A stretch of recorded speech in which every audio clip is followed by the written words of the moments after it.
First of all, to move forward, before that, we must be aware about what is carbon.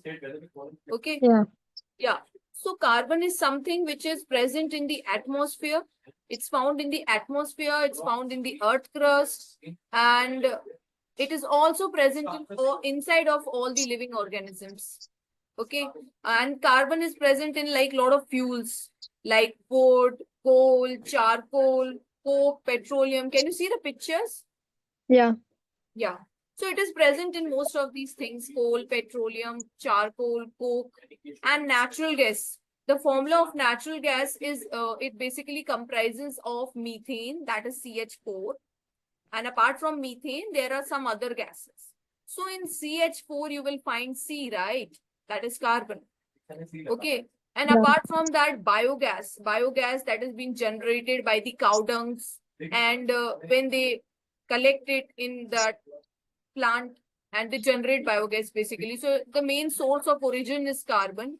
Apart from that, marsh gas. So marsh is the area which is present in the forest where there is a lot of water, and it might look like it is a pond, but it is a marsh. Okay, so it basically comprises of the marsh gas, that is methane. Okay, now carbon is present in the compounds, like if you talk about this chemistry, basically it is present in carbonates, hydrogen carbonates. Okay, and carbon is Yeah. also found in free state. Okay, just try to understand the difference between free state and combined state. Whenever I'm talking about any element and I say it is available in the free state, so that means that it is not combined with any other. Means if any element which is highly reactive, if any element is highly reactive, it will be found in the combined state. But if it is of less reactivity, it will not react with anyone and it will be available in the free state. Are you getting a little idea of it, or I am too far from you? No, I'm getting an idea. Okay.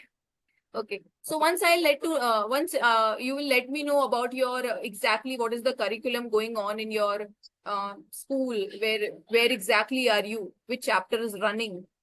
So we can run parallelly. I can run according to you. Okay. Just now, Okay. I didn't had any idea which chapter is in running, how much syllabus you have studied. So Yeah. on a random, I took this topic. It's fun. Yeah. Okay. So carbon is found in the free state if you find it. So everyone has seen diamond. Okay. And graphite is something which is present in the pencil lead. Okay. It is black in color.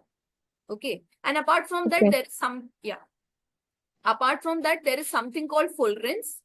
There's something called fullerenes. So fullerenes is also a type of form of carbon. Okay. Okay.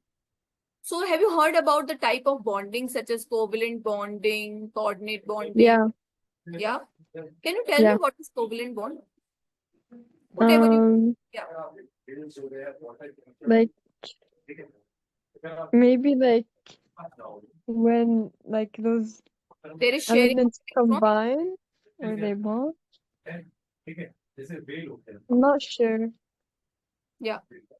So I'll just explain you. I think you are having a little idea, and I will explain you, then you will get it completely. Okay.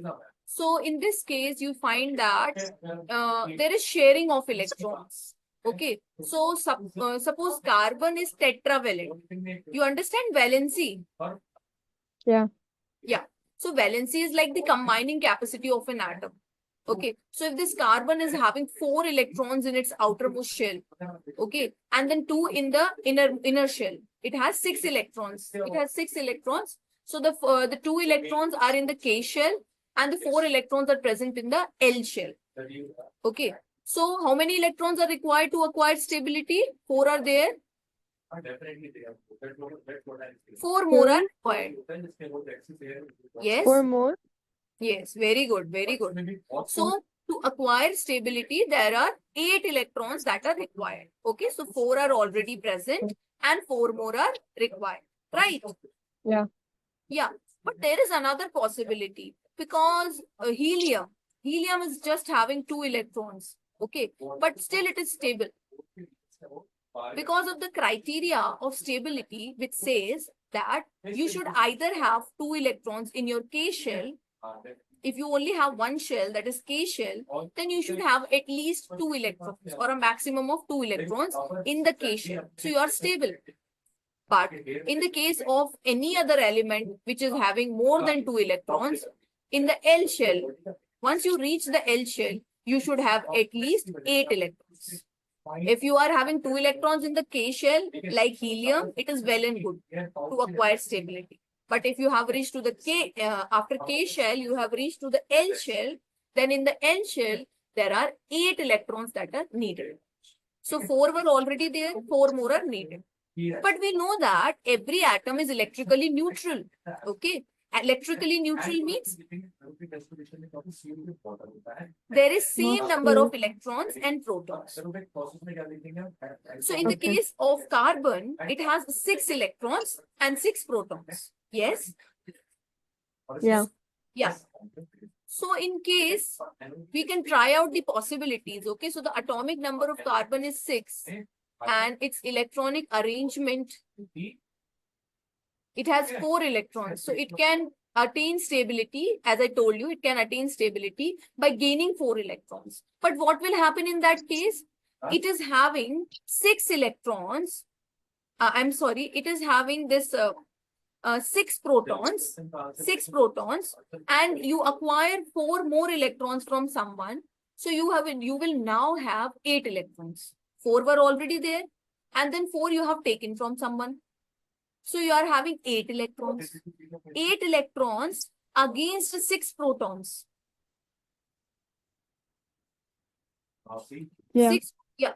So 8 in the valence shell, and then 2 are there in the inner shell also. So 10 electrons. So you can read this point that it does not gain 4 electrons because it is difficult for the 6 protons to hold 10 electrons. Are you Yeah. getting? Yeah, I understand. Okay, very good. Very good. So it does not lose 4 electrons also because it needs a large amount of energy to lose those 4 electrons. Okay, it will require immense energy to remove 4 electrons because it does not want those 4 electrons. Okay, so it cannot give electron, it cannot take electron. What to do now? So it prefers to share electrons. Now, yeah. So the case of carbon is quite exceptional. Okay, it's quite rare where it chooses neither to give electron. If it would have given electron, it would have been called as a cation. It would have taken electron. It will acquire a negative charge. It would have been called as an anion. But it neither gives nor it takes, but it prefers to share electrons. Okay. So because of this possibility, we will go deeper into the concept in the upcoming slides. Okay. So since carbon atom needs 4 electrons to attain stability, its valency is 4 and it is tetravalent in nature. Okay, so you can find that we can represent this as in the carbon, and the 4x are representing the 4 valence electrons. Okay, so this is the structure. How does the covalent bond formation takes place? So before we move on to carbon, little idea I want to throw some light on the covalent bond with some basic examples, and then we will advance to the complex ones. Okay. Yeah. So the covalent bond is a chemical bond which is formed by the sharing of electrons, or I should rather say mutual sharing of electrons. Okay, so the sharing of one pair of electron results in the formation of single covalent bond. Okay, then the sharing of 2 pair of electrons results in the formation of double covalent bond. So in the case of carbon, we will find that we will first move to hydrogen. Okay. So in the case of hydrogen, we will find that there is 1 electron in the outermost shell in the case of hydrogen. Okay? There is 1 electron in the case of hydrogen, there is 1 electron. And then the other atom also have 1 electron. Okay.